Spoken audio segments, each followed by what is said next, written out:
नमस्कार, टी9 मराठीमध्ये आपल्या सगळ्यांचं स्वागत. मी निखिला आणि महत्त्वाची बातमी. मुंडवा जमीन गैरव्यवहार प्रकरणामध्ये अजित पवारांनी पार्थ पवारांची पाठराखण करताना अधिकाऱ्यांवरच खापर फोडले.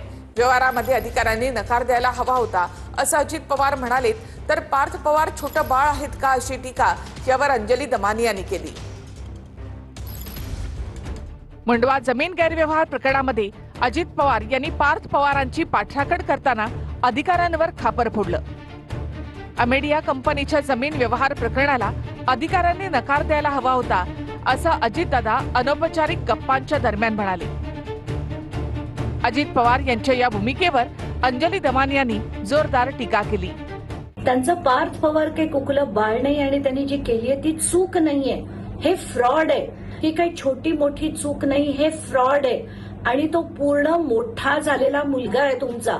त्यांनी एकदा नाही, त्यांनी सगळे डॉक्युमेंट्स बदलून एज्युडिकेशन केलं, सेल डीड केलं आणि त्याच्यानंतर पोझेशन पर्यंत जर या व्यक्तीने हे सगळं केलंय, ही काही छोटी मोठी चूक नाही, हे फ्रॉड आहे. पार्थ पवारच्या पिताश्रींचं एवढं वजन आहे सरकारवर, कोणाची हिंमत आहे सांगण्याची? पार्थ पवार एखादं प्रपोजल घेऊन आलेले आहेत, कोणाची हिंमत आहे महसूल खात्यामध्ये, प्रशासनामध्ये? आता फार रंगसफेदी करू नये अजित पवारांनी. गुन्हा केलेला आपल्या पुत्रानं आणि हे हायकोर्टाने सांगितलंय, यांना का दूर ठेवलाय? मला असं वाटतं अधिकारावर प्रेशर कोणी आणलं असेल, मग त्यांच्याकडे सुद्धा बोट दाखवलं पाहिजे. कोणताही अधिकारी एवढी हिंमत करत नाही या महाराष्ट्रातला, तरी उगाच अधिकाऱ्यांना बळीचा बकरा बनवू नये. कोर्टानेच परवा विचारलेला आहे, पार्थ पवार याच्यात आरोपी का नाही. त्या चौकशी आदेश माननीय मुख्यमंत्री महोदयांनी दिलेले आहेत. एकदा अहवाल समोर येऊ देत ना, जे दोषी असतील त्यावर कारवाई होईल. एक प्रकारात हे सगळं प्रकरण माझ्यासमोर आणलं गेलं होतं, पण आपण त्यावेळी ती भूमिका घेतली की हे करणं योग्य नाही आहे, नियमबाह्य आहे, आपण ते नाकारलं. अजितदादा आता अधिकाऱ्यांवरती खापर फोडत आहे. नाही, चौकशीमध्ये येऊ देत ना, जे दोषी असतील त्यावर कारवाई होईल. माझी विनंती आहे, मी अनेक प्रकरणं काढू शकतो, 20 प्रकरणं माझ्या पुढे. मुंडवा प्रकरण तेच आहे, सरकारी जमिनीचा विलय. चोर सोडून संन्याशाला फाशी आहे. 10 लाख कोटीच्या जमिनी धनधान्यांना, सरकारी लोकांना, सरकारी व्यवस्थेमध्ये असणाऱ्या सत्ताधाऱ्यांना, काय प्रकार आहे? माझी विनंती आहे, जर तुमच्यात दम असेल तर या प्रकरणाची तुम्ही संपूर्ण एक श्वेतपत्रिका काढा आणि महाराष्ट्रापुढे दाखवा की तुमचा व्यवहार पारदर्शक आहे का. बार्टी सारथी प्रवेशावर लिमिट येणार असल्याची माहिती अजित पवारांनी दिली आहे. एकाच कुटुंबातले 5-5 लोक पीएचडी करतायत असंही त्यांनी म्हटलं. यावर पीएचडी करणं काळाचा पांढरा कागद करणं एवढं सोपं नाही असं अंधारेंनी म्हटलं. तर अजित पवारांनी व्यक्त केलेली चिंता योग्य असल्याचं फडणवीसांनी म्हटले.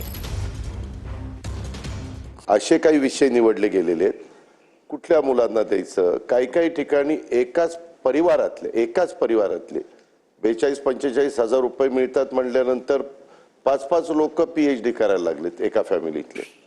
आणि मी मधीच माहिती घेतली तर ह्या ठराविक विद्यार्थ्यांच्या करता कित्येकशे कोटी रुपये जात आहेत आणि 4 लाख विद्यार्थ्यांच्या करता, म्हणजे ह्यांच्या करताच रक्कम इतकी मोठी जाते आणि बाकीच्यांच्या करता अतिशय म्हणजे 50% पेक्षा जास्त रक्कम इकडे जायला लागल्यात आणि विद्यार्थ्यांची संख्या कमी आहे.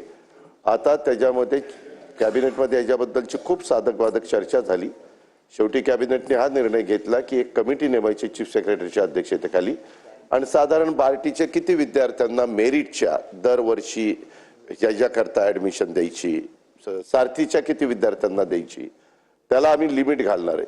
मागं झालं ही गोष्ट खरी आहे. त्यावेळेस निवडणुकीचा काळ होता. निवडणुकीच्या काळात ते विद्यार्थी उपोषणाला बसायचे, नको नाराज नका करू, द्या. अशा पद्धतीने हे सगळं झालेलं आहे. पीएचडी करणाऱ्या विद्यार्थ्याला काय कष्ट पडतात, हे विद्यार्थी काय पद्धतीने पीएचडी करतात.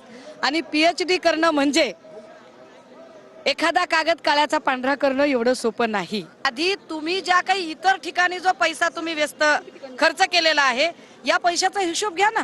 याचा अर्थ तुम्ही तेवढे मेहनती आणि बाकीचे सगळे ऐत खाऊ असं तुम्हाला सांगायचं आहे का? मला असं वाटतं की अनेक वेळा दादा एखादी गोष्ट बोलतात तर लोक त्याचा वेगळा अर्थ काढतात, पण मुळामध्ये ही योजना जी सुरू केलेली आहे ती जे काही आपले हुशार लोक आहेत, मुलं आहेत, पण पीएचडी अफोर्ड करू शकत नाही, त्या लोकांकरता ती काढलेली आहेत. आता एका घरातले 5 लोक जर योजनेचा लाभ घेतील तर इतर घरातले जे काही आपले गरीब लोक आहेत, होतकरू आहेत, त्यांना त्याचा लाभ मिळणार नाही. दादांनी व्यक्त केलेली चिंता बरोबर आहे. या संदर्भात योग्य अशा प्रकारे आपल्याला त्या ठिकाणी निर्णय